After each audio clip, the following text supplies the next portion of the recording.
Hi, hello, welcome to my YouTube channel. I'm making this video because I recently got accepted to vend at a illustration market, yay! And I need to prepare everything that I need to do for this market in about a month's time. I feel a little bit in over my head because I've never done a market before. I've never sold my work in person. At the same time, it's nice to get out of posting on Instagram because I have been a bit frustrated, as most artists have been, with posting on Instagram. I think what I miss the most, more than anything, it's just the comments, you know? Like, I miss being able to hear what people think about my art, and it's really hard to get that anymore when your art is barely put in front of people.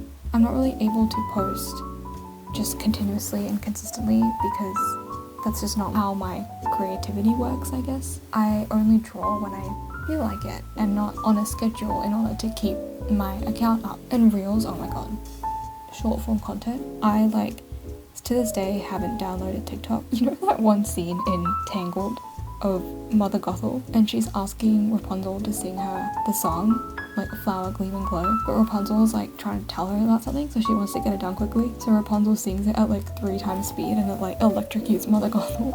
That's how I feel when I try to like watch reels or TikTok, like scrolling continuously. Let's talk about the market. It is an illustration market, so 80% of what you make has to be paper-based craft. Then 20% of your stuff that you sell can be non-paper based things like charms, key rings. I primarily make illustrations, so I'm going to be majority paper based. I've never made anything besides prints, and I do sell my prints on imprint, sort of on a casual basis, but now that I'm going to be venturing into doing things in person, I need to start actually manufacturing my work, and it needs to be more than just prints. So we really need to like get moving on making all of this because I have been procrastinating it for a while now. This video is going to be divided into chapters based on the different things that I need to prepare. Chapter 1 is going to be the actual products, so getting prints made, designing sticker sheets, and then chapter 2 is going to be branding because I do not have a visual identity or branding or anything for my art because I haven't really been treating it as a business. And then chapter 3 is going to be the table design, but that is sort of the game plan for now. So yeah, let's get straight into it.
Okay, so sticker update.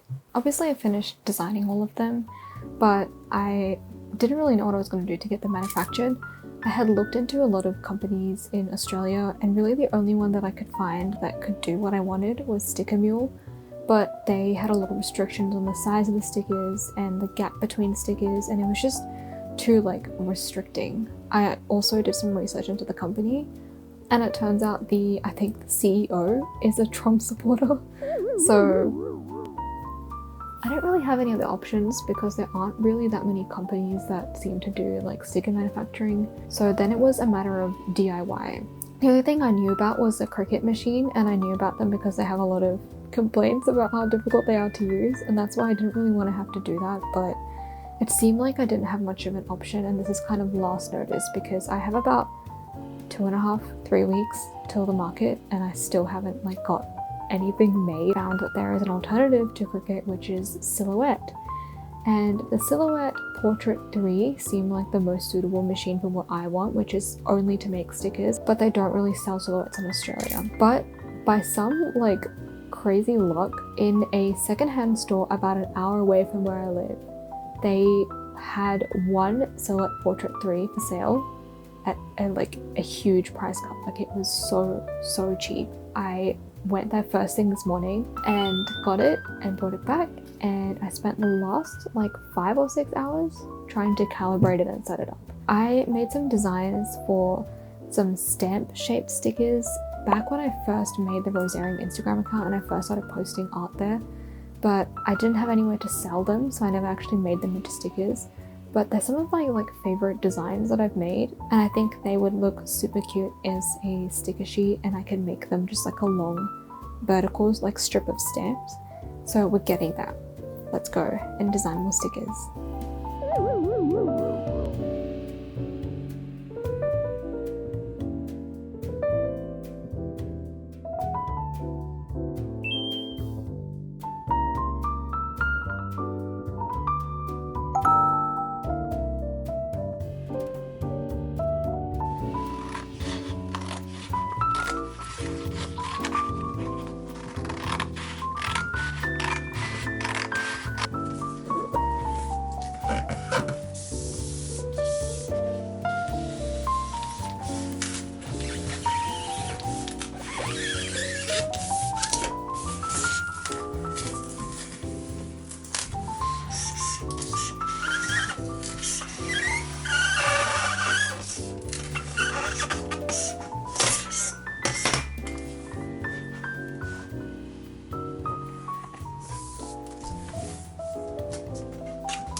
let's talk about branding. So as I said earlier, Rosarium doesn't really have any branding. Now that I am starting to do markets and stuff like that, it needs to have a branding so that people can recognize it and it can attract people. I think the biggest thing for me is the color scheme and the fonts that I'm using. My biggest sort of inspiration for picking a font for this is shoujo manga. Shoujo has been such a big part of my life. From the ages of like 11 to 17, the only thing I read was shoujo manga, and the only thing I watched was shoujo anime. It was my be all and end all, including the music I listened to. It was typically from like shoujo media or shoujo anime like K-on. What I really liked about shoujo is just like the whimsical and cute, happy, dreamy vibe that shoujo can give off. Specifically the magical girl or like slice of life genres. And it's also the kind of feeling that my art, I think, gives off. It's about comfort and happiness and being in like a dreamy, magical place. Whimsy. It all just comes down to whimsy, especially in the cover designs and the fonts they use. I obviously have some shoujo lying around. For instance, here is Kami-sama Kiss. I just really love, besides the story and the characters and everything, the art and the color schemes they use to me are just so pretty. Along with this, Sailor Moon is another shoujo that's pretty inspirational on an aesthetic sense. I think for everyone, it really changed the game when it came to aesthetics. So I had a look at a lot of shoujo manga fonts and logos. I picked up on a few things that I thought would be of interest to me. For instance, a lot of them use a serif font, which is, I don't know how to explain this in technical terms. It basically has that little like line or flick at the ends of the letters, whereas sans serif is just like the letter just kind of ends without any like pizzazz. When it comes to color, I love pink, but I don't use it in my artworks that often. What I do end up having a lot of is like purples and blues, and then use red as well. I think I'm just kind of really influenced by the color scheme of this painting in particular, and it's also the picture that I use as my profile image in pretty much every social media. But I think I have a clear vision now, so now it's time to get designing.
So it's the evening of the day of the art market. I finished up at the market a few hours ago. I got home and just like sat down to rest because I've been really exhausted. It was such an amazing experience. It went so much better than I was really expecting. I definitely made a profit, which is good because my goal was to at least try and break even. The demographic of people that seem to stop by my stall and actually want to like have a look and buy something is mostly like young women or older women. I was a bit worried because I don't draw fan art, and I know that fan art tends to sell well, I guess depending on the event, but a lot of the times fan art sells well because people see something they like and then they want to buy it, especially if it has something that they already like in it.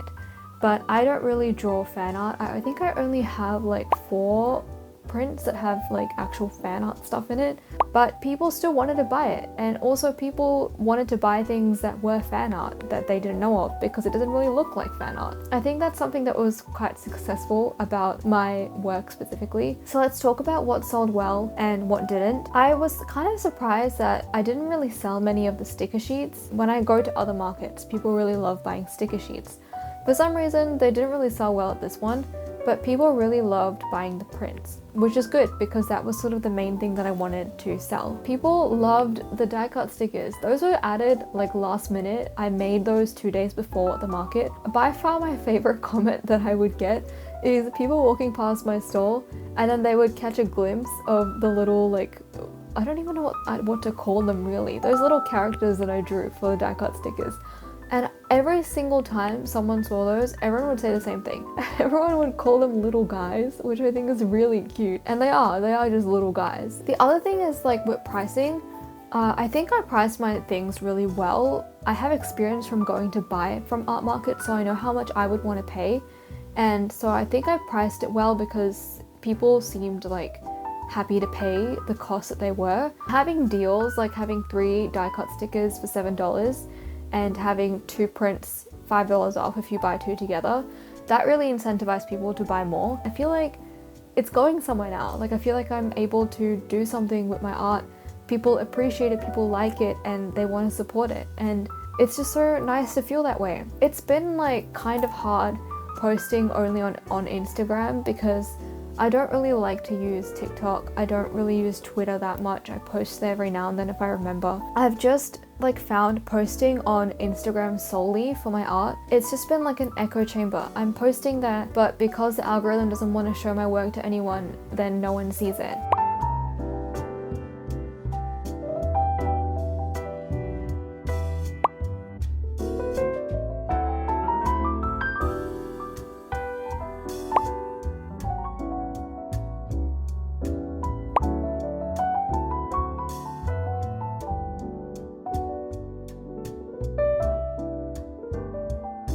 To be able to like get my art in front of people's eyes in person has made all the difference. One of the most popular like things on my table was the QR code stand. So many people were like scanning the QR codes when they weren't able to buy anything or they didn't want to buy anything. It's crazy to see the amount of people that will actively want to support you and follow you and see your art when they are able to like access it to begin with. The best part too was being able to hear what people had to say in person about my art. I saw so many instances of people walking past my stall and I would just see their faces like light up in a smile when they look at my art, and that just makes me feel so happy.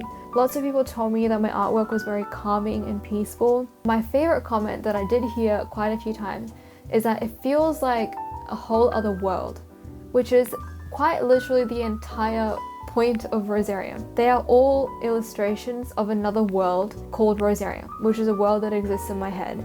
That was probably the most fulfilling part of all of this, because it meant that what I had set out to achieve with my artwork, I had achieved. I was making people feel at ease. I was making people feel calm and like restful, and like they were being transported to another world where everything is okay. Things I would do differently though is I didn't think about cash until I got to the market. Probably around like 20 to 30% of people wanted to pay with cash. Thank you to the first person who bought art from me using cash today, because they paid in 3 different types of bills and like 3 different coins. That like set me up to be able to give change back to other people. The last thing is about the prints and the sizes of them. Some people wanted smaller versions of the larger prints and I only had the one size.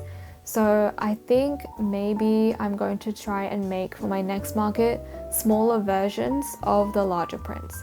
The reason I hadn't done that to begin with is because I just felt like my work really required it to be large to appreciate it fully. The whole point of my work is to make the person viewing it to feel small, not in like a scary way, but in like this world is so big and so vast, like there is so much out there, you know, that kind of way. And in a small print, I just feel like that just gets lost. But if people want it, then maybe I should make it, you know, because other people enjoy art in different ways and there's no right or wrong way to enjoy a piece of art. So if you enjoyed this video and if you liked my journey preparing for my first art market, then definitely stay tuned for more videos and hopefully I'll be able to post something else soon and be able to do more markets like this soon because this has been such a rewarding experience.